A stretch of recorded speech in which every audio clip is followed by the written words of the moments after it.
pés dos discípulos. E quando ele foi lavar, ele disse: olha, assim como eu faço, fazem vós também uns aos outros. Uma demonstração de humildade, uma demonstração de submissão, de humilhação. E às vezes a gente quer ser mais do que os outros.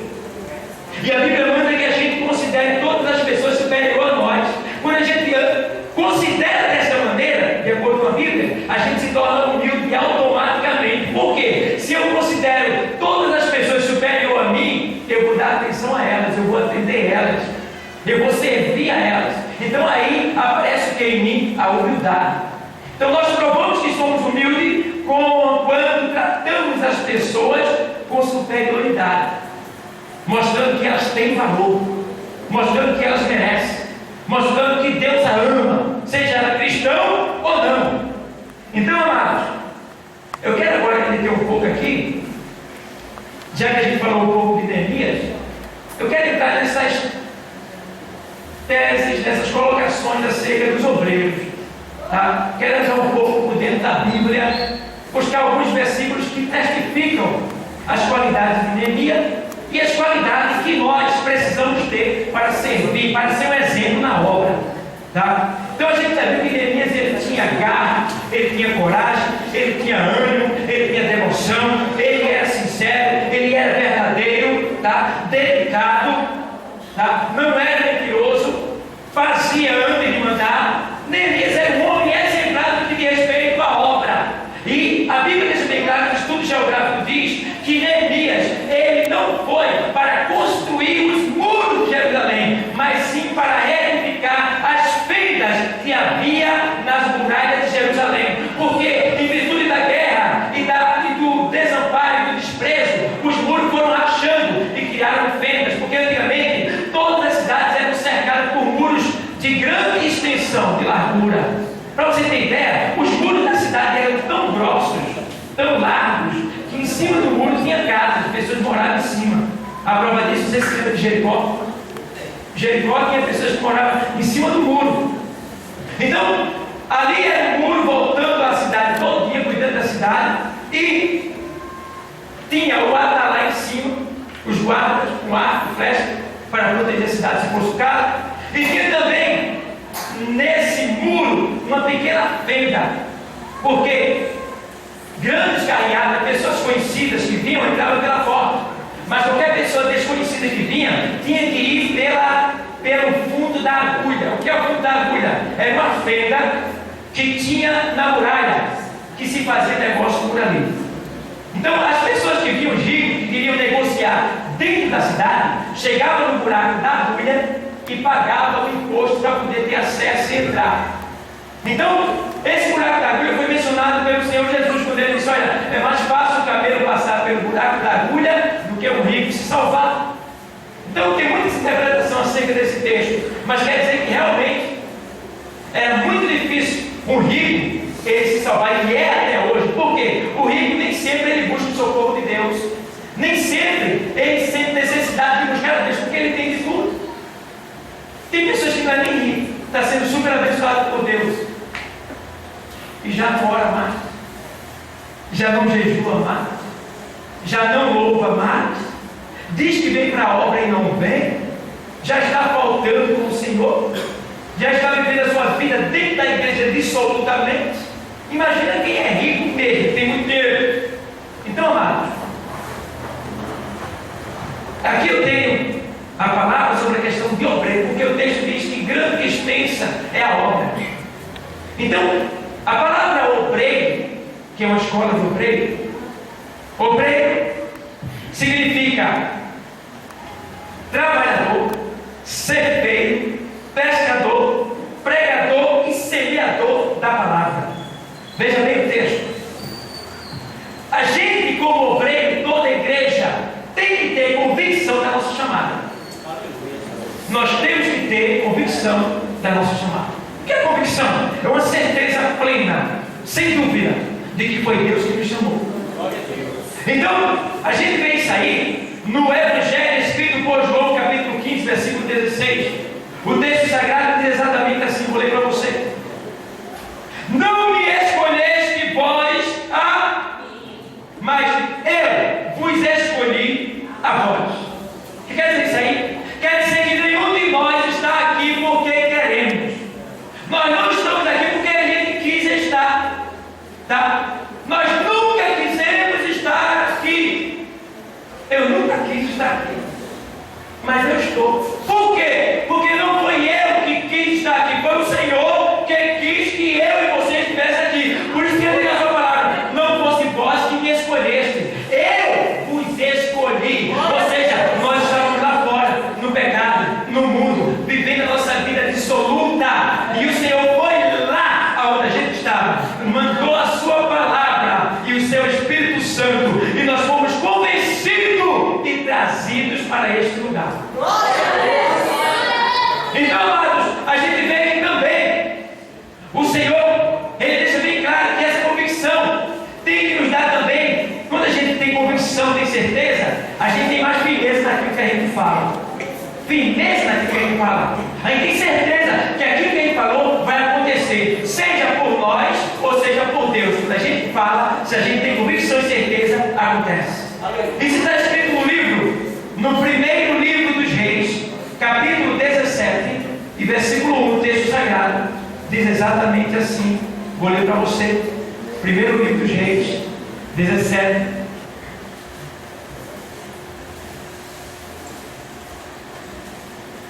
Então Elias, o tisbita dos moradores de Gileade, disse a Acabe: vive o Senhor Deus de Israel, perante cuja face estou.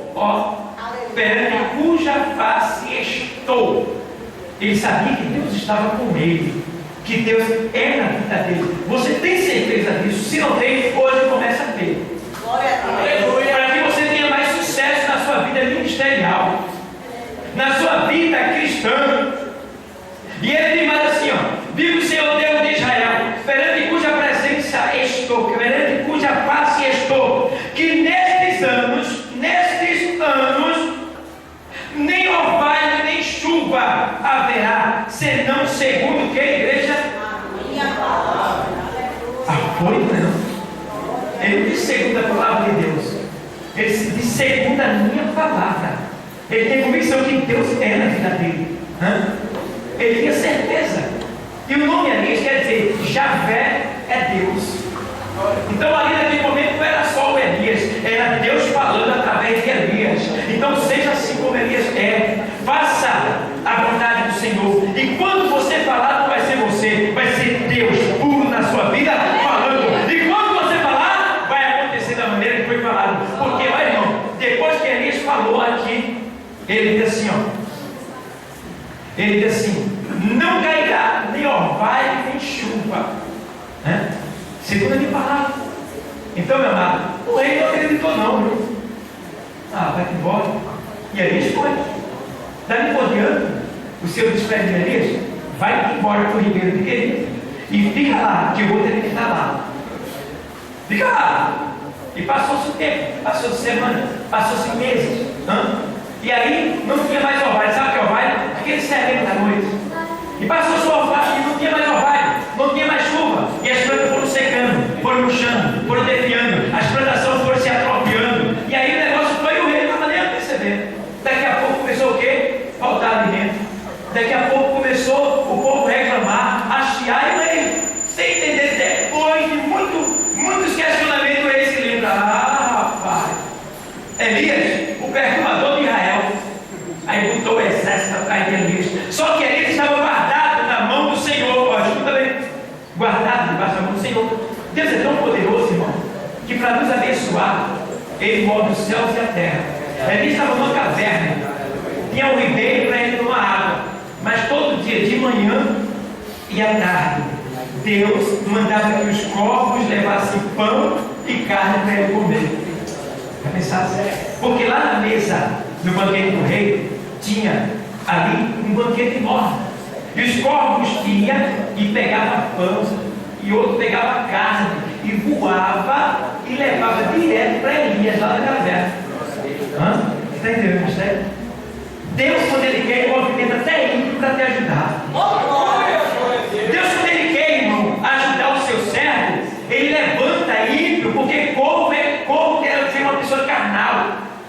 Alguém que não tem conhecimento de Deus, que é carnal. Então Deus, nesta noite, Ele está dizendo para alguém que está aqui: eu vou levantar um ímpio. Eita, Jesus, e eu vou te ajudar na terra.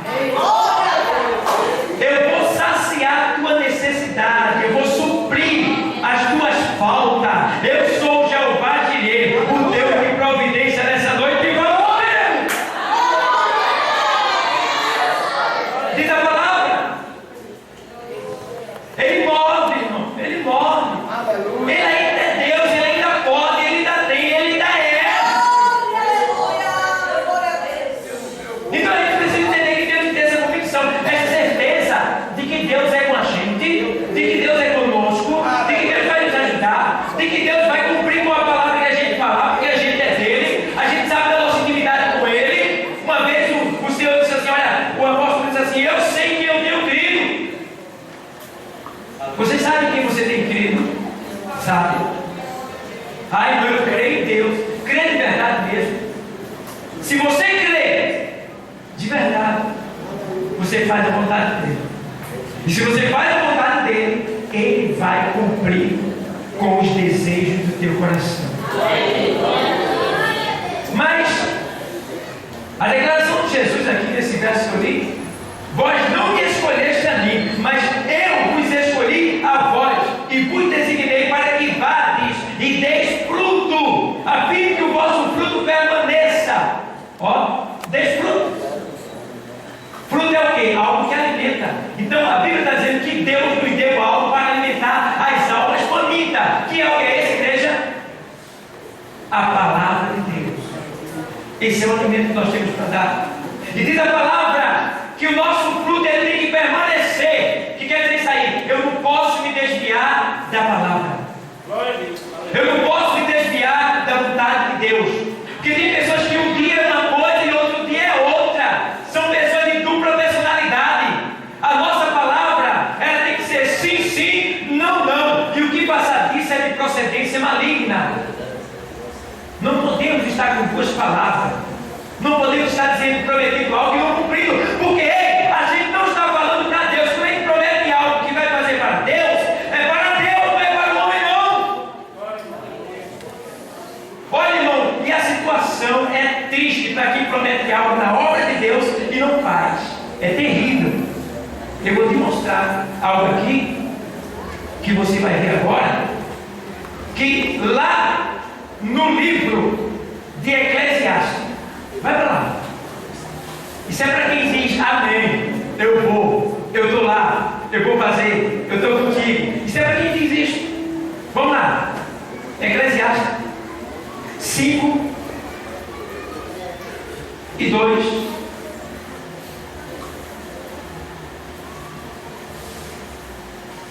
Vou ler para você.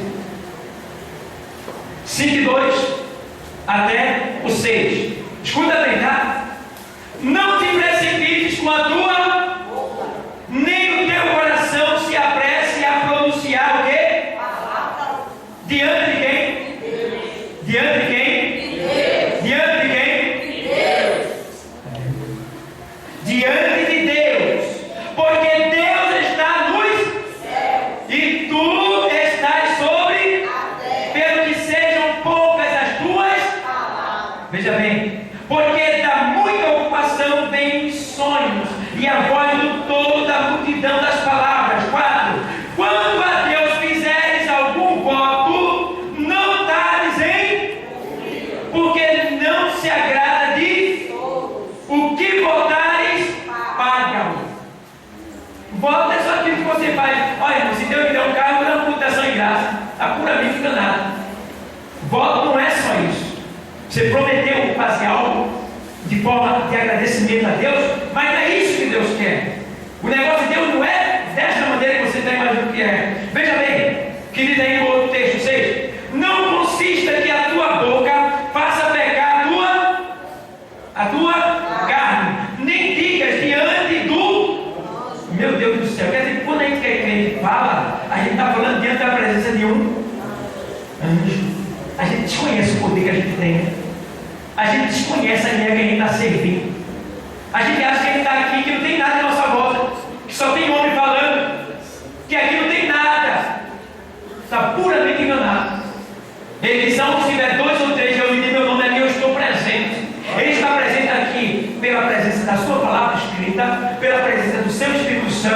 e pela representação dos seus anjos que estão acampados ao nosso redor. E diz mais aqui assim, olha, ele diz, olha, não consistas que a tua boca faça pecar a tua carne, por que razão se iraria Deus contra a tua voz? De sorte que destruísse a obra das tuas mãos. Quando a pessoa diz que vai fazer e não faz, está destruindo-se a si mesmo. Tá? A gente tem que ser verdadeiro, irmão. A palavra tanto enriquece como empobrece. Quando o homem tem palavra, quando ele cumpre a palavra, ele enriquece, ele é dignificado, ele é enobrecido, ele cresce, ele é exaltado. Aonde ele passa, todos apontam para ele e diz: ali vai um homem de Deus, ali vai uma serva de Deus, ali, ó. Porque tem palavra, cumpre. E nesse último dia, o escândalo está muito grande. É tantas pessoas que se dizem cristãos se escandalizando, dizendo que vai dar uma palavra, mas não cumpre com ela. Pessoas que até compram fiado, não paga. Eu estava pensando com as pessoas, comerciantes, e disse: irmão, quem mais me passou por carro ontem foi crente. Eu digo que era quem mais me deve é os crentes. Eu digo: olha, crente pode ser, agora é evangélico, servo de Deus, não. Porque todo servo de Deus, ele é uma cópia de Cristo, não é cristão? Agora crente até o diabo é, irmão. Tem muita gente, irmão, que para conseguir posição fica no meio de nós. Fica no meio de nós, bota o paletó, bota a gravata, bota a Bíblia, se ajoelha na hora, mas não está subindo sua oração. Porque ele está no meio de nós com interesse. E o Senhor diz lá no Salmo 1, diz: olha, que o injusto não subsistirá na congregação do justo. Deus livre, irmão. Então, olha, ainda aqui, ó, lá no livro, ou seja, da carta de Tiago, vê lá, 5:12, Tiago 5:12, depois de Hebreus.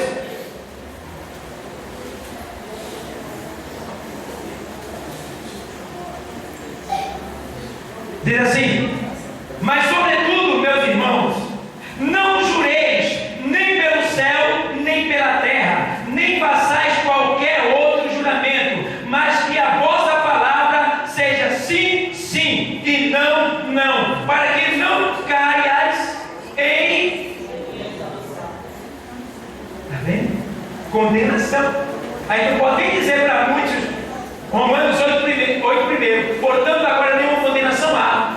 Aí é por isso que o Senhor diz na sua palavra, vou chegar lá daqui a pouco nesse texto, que aqui a gente vê que para tudo na vida é preciso um preparo. Para o obreiro cristão não deve ser diferente. Devemos ler tudo e reter o que é bom. Está lá em 1 Tessalonicenses 5:21. O obreiro não deve ser um homem desatualizado, despreparado. 2 Timóteo 2:15. Vamos para lá? 2 Timóteo 2:15.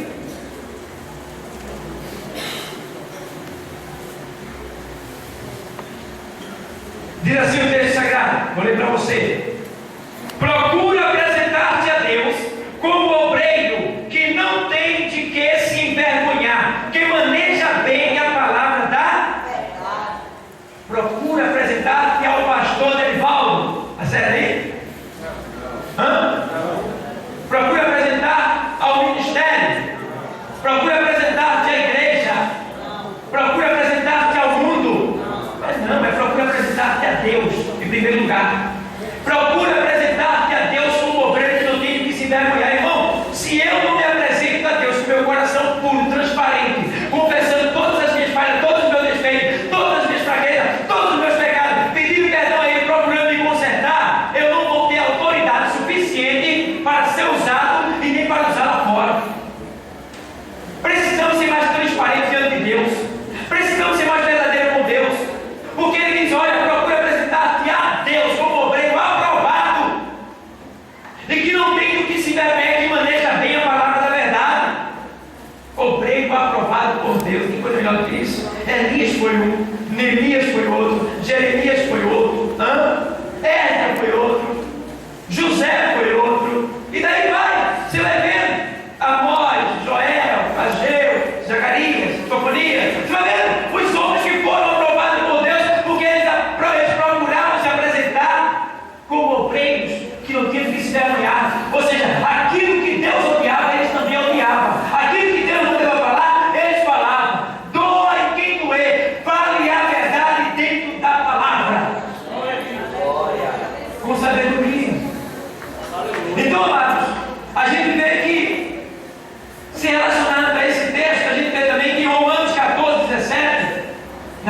Romanos 14, 17, tem um texto sagrado que diz assim, vou ler para você, 14, 17.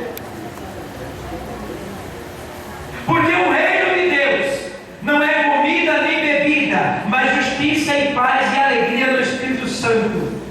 As pessoas estão fazendo inversão de valores. Estão se apresentando a Deus com dádivas, e não é dádivas materiais que Deus quer. O que Deus quer é um coração contrito e obediente a Ele, para fazer a obra dele. Aí a pessoa diz assim, ó, se Deus me der a minha casa, eu vou dar um culto de ação de graça. Se Deus me der o meu carro, eu vou dar um culto de ação de graça. Aí Deus vai lá e dá. Aí a pessoa vai, faz um bolo, pega Guaraná, botar na igreja ou na minha casa e dá, e acha que já está suficiente. Agradeceu a Deus pelo que Ele deu, ou seja, pagou com bolo e Guaraná, com coisa que Deus precisasse disso. Ele está dizendo, o reino de Deus não é comida e nem bebida. Quer fazer o teu culto de ação de graça? Faz. Mas o que Deus quer não é isso só não, é muito mais. É muito mais. O que é que alegra a Deus, irmão? O que é que alegra a Deus? O que é que sacia Deus, deixa Deus satisfeito? O que é, irmão? O que é? Salvação de alma. É alma. Quer agradecer a Deus pelo que Ele tem te dado? Vem embora evangelizar. Vem visitar os enfermos. Ajuda na campanha social da igreja. Começa a te dedicar à obra do Senhor. Vê a obra missionária. Eu estava estudando essa semana, eu vi lá da Costa do Marfim, estão queimando os crentes vivos. Eu vi, eu fiquei triste. Na Indonésia estão espancando, quebrando a perna dos missionários, traumatismo craniano, massa cefálica saindo. Irmão, os sinais da volta de Cristo já estão se cumprindo já. Jesus já está voltando. Agora eu vou dar uma surpresa para você. Irmãos, a gente está muito desapercebido, porque nesses últimos dias os falsos profetas estão imperando, estão aparecendo aí na televisão e até visitando as nossas igrejas. E as pregações hoje em dia é só pregações voltadas para a prosperidade secular. É só emprego, é só dinheiro, é só carro, é só casa, é só roupa bonita, e que você tem que ser curado, não pode ficar doente, e as pessoas estão fazendo inversão de valor. O cristianismo, o evangelho não é isso não. Deus da casa dá, Deus da apartamento dá, Deus cura, Deus prospera, mas não é isso só não. O evangelho é a cruz de Cristo, é sofrer pela causa de Deus na terra. Não quer dizer que a gente vai estar chorando não, mas é você se ocupar, cuidar da sua vida, mas não se esquecer daquilo que Deus entregou nas tuas mãos, que é a obra dele. Aleluia. E eu estava pesquisando essa semana, há muito tempo, mais de 2 livros eu estou pesquisando acerca disso, eu estou curioso. E eu descobri que Jesus está chegando daqui a pouco. Mas não é negócio de 20, 30 anos não. É rápido. Talvez ele termine nesse culto. Ele chega. E ontem lá na Guabiara eu dei um estudo sobre isso. E eu estava pesquisando e eu vi os missionários sendo mortos, né? Aniquilados, queimados, vivos. Eu senti mais. E eu fui buscando. E eu descobri. Jesus está chegando daqui a pouco. Irmãos, eu ainda não vi na minha igreja, nem igreja nenhuma que eu visitei ou próximo da minha casa, aqui nessas áreas, eu não vi ninguém ainda pregar sobre a marca da besta. Ainda não vi ninguém pregar, alertar a igreja sobre a volta de Cristo, quem vai subir, quem vai ficar, o que é que vai acontecer. Eu não vejo isso. O pessoal só está me pregando, eu vou buscar a minha bênção. E esquece de se preparar para a volta de Cristo, porque 2 coisas vão acontecer: ou você sobe ou você fica. E se você não estiver preparado, vai ser difícil. Eita, Jesus. Então, amados, está acontecendo um fato aí. Esta semana, faz 7 semanas, ou é 7 dias, se me falha a memória, faz 7 semanas nessas últimas semanas. O presidente Barack Obama nos Estados Unidos, ele decretou, autorizou e obrigou publicamente diante da imprensa que todas as pessoas, cidadãos americanos, todas as pessoas que estão naquela nação terão que receber o implante do chip. Vai ter 2013, já está lá. Daqui a pouco você vai ver uma grande migração de pessoas americanas saindo de lá e vindo para outras nações, porque o implante do chip, que a gente sabe que é o sinal da besta, que é o 666 que está em Apocalipse 13 e 16, que que muitos não dão importância, né? Que muitos não ligam para ler, estão desapercebidos, e já está aí. Xuxa, os grandes empresários do nosso país já têm esse chip implantado na sua mão. E eles gastaram $1,5 milhão para descobrir o melhor lugar de se colocar o chip. E depois de gastar $1,5 milhão, eles descobriram que o melhor lugar de se colocar o chip é aqui, na mão direita em cima, ou aqui na frente. Se eles tivessem dado R$100, não tinha respondido para ele. Que eu e você já sabia já. Para vocês verem que eles não têm conhecimento do que você tem. Eles não sabem de nada. Vocês sabem. Vocês são um povo sábio. Porque vocês vêm a um lugar que se apresenta o Deus Todo-Poderoso, a fonte da sabedoria, a própria sabedoria, e Ele passa essa sabedoria para você. Só não recebe o que quer. E aí eu estava observando que ele autorizou em 2013, já foi autorizado. 2014, já está todo mundo colocando lá. Começou primeiro pelos animais, aqui no Brasil já tem os animais. Começou segundo lá, pelos doentes do mal de Alzheimer, deu tudo certo. Agora ele viu que isso vai trazer uma economia muito grande para a nação. Então ele decretou que todo mundo vai ter que usar o microchip, que é do tamanho de um grão de arroz. E esse microchip, nele está armazenado toda a informação da sua vida, tipo sanguíneo, conta no banco, filhos que tem, empresa, tudo que você tem na sua vida está armazenado nesse chip. E esse chip, depois que é colocado, não pode ser retirado. Se ele for retirado, se ele for movido do lugar, a bateria dele, ela racha e dispensa um líquido contaminante que chama-se lítio e vai para a corrente sanguínea e a pessoa morre. Então, lendo a Bíblia, eu descobri que há uma saída para aqueles que colocaram o chip sem conhecer a palavra. Se vierem ao conhecimento da palavra e se arrependerem, ainda tem uma saída para eles. Jesus disse no Evangelho: se a tua mão direita te escandaliza, faz o quê? Faz o quê? Cortar a mão. Essa é a outra solução que eu encontrei na Bíblia. Para quem colocou agora, sem conhecer a palavra. Agora, os que conhecem como nós, se colocar, infelizmente não vai ter saída. Então a nossa igreja lá nos Estados Unidos, esse ano, já está passando por situações difíceis. Por quê? Porque os crentes conhecem a palavra, não vai querer colocar. E agora, como é que vai ser? Lá a perseguição vai aumentar. Porque esse chip, ele é um documento.